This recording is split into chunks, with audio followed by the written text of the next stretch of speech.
और आज अपने पद से इस्तीफा देती हूँ ताकि आगे से कोई गलत काम ना हो पाए। अब फैसला आप सबके हाथ में है कि आप कौन बनेगा नेता। नगर निगम के चुनाव पास आने वाले थे। पूरे कानपुर शहर में टिकट को लेकर मारामारी शुरू थी, लेकिन सबसे ज्यादा चर्चा में वार्ड नंबर 40 की सीट थी।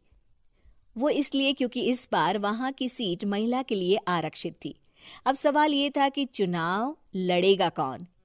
इससे पहले ठाकुर साहब वहां से पार्षद थे और इस बार उन्होंने अपनी पत्नी सीमा ठाकुर को टिकट दिलवाई और ठाकुर साहब की शान के कारण सीमा जी ने 20,000 वोटों से चुनाव जीत लिया। अरे बधाई हो सीमा भाभी, अब तो आप वार्ड की पार्षद बन गई हैं। अब तो हमारे काम आप ही करवाएंगी।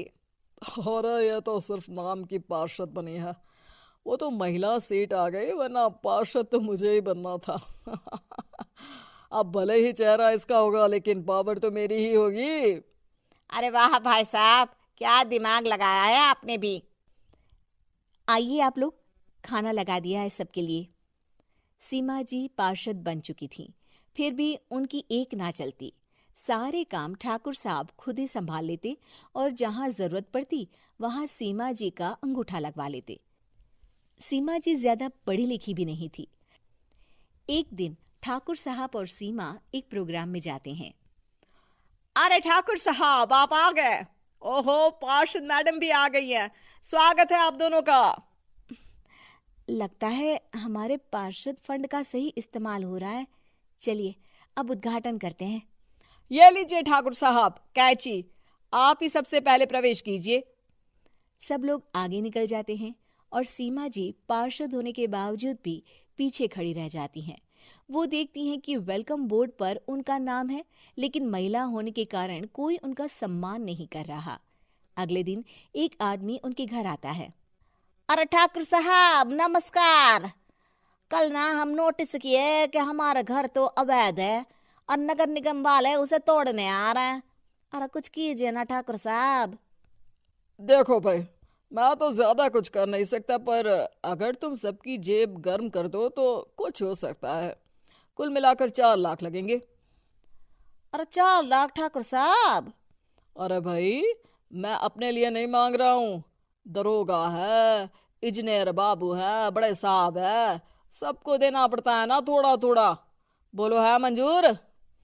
तभी वहां अचानक सीमा जी आ जाती हैं। अरे ये आप क्या कर रहे हैं? पहले इन्हीं लोगों से तो आपने वोट मांगे, अब इनसे ही पैसे ले रहे हो। अरे चुप रहो तुम, तुम्हारा काम है सिर्फ अंगूठा लगाना, तुम वही किया करो। मुझे दूसरे काम तुम मत सिखाओ, समझी? और तुम ना जाओ, अब पैसे लेकर आओ, वरना जेसीबी किसी भी वक्त आती होगी। सब कुछ ऐसे ही चलते रहता है। एक दिन सीमा जी और ठाकुर साहब को एक लोकल मीटिंग में बुलाया जाता है। वहां पर कई और अधिकारी लोग भी मौजूद रहते हैं। अब मैं चाहूंगा कि ठाकुर साहब हमारे बीच 2 शब्द कहें। मेरे प्यारे भाइयों और बहनों, आज मेरा सौभाग्य है कि मैं आप सबकी सेवा दिन रात कर पा रहा हूँ।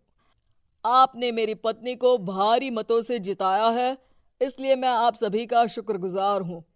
मैं आप सबसे वादा करता हूँ कि हमेशा की तरह हमारे वार्ड में किसी को कोई तकलीफ नहीं आने दूंगा। सभी लोग तालियां बजाने लगते हैं। अब मैं माननीय पार्षद मैडम को स्टेज पे बुलाना चाहूंगा। अपने नाम को बुलाया सुनकर सीमा जी एकदम चौंक जाती हैं। उन्हें बिल्कुल उम्मीद नहीं थी कि इतनी बड़ी जगह उन्हें मंच पर बुलाया जाएगा। जैसे तैसे वो मंच पर चढ़ती हैं।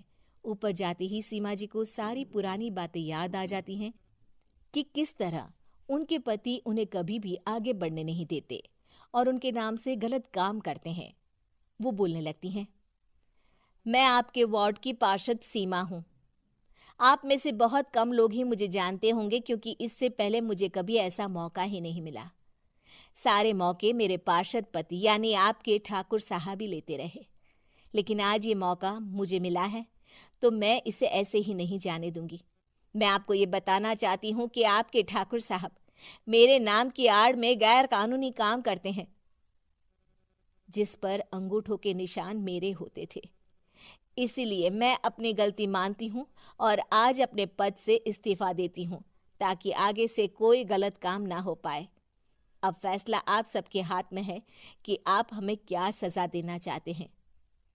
सीमा जी की बातें सुनकर ठाकुर साहब के चेहरे का रंग उड़ जाता है और वो शर्म से मुंह नीचा करके वहां से चले जाते हैं और पद से इस्तीफा देकर ही सही सीमा जी अपने आप में आत्मविश्वास महसूस करती हैं।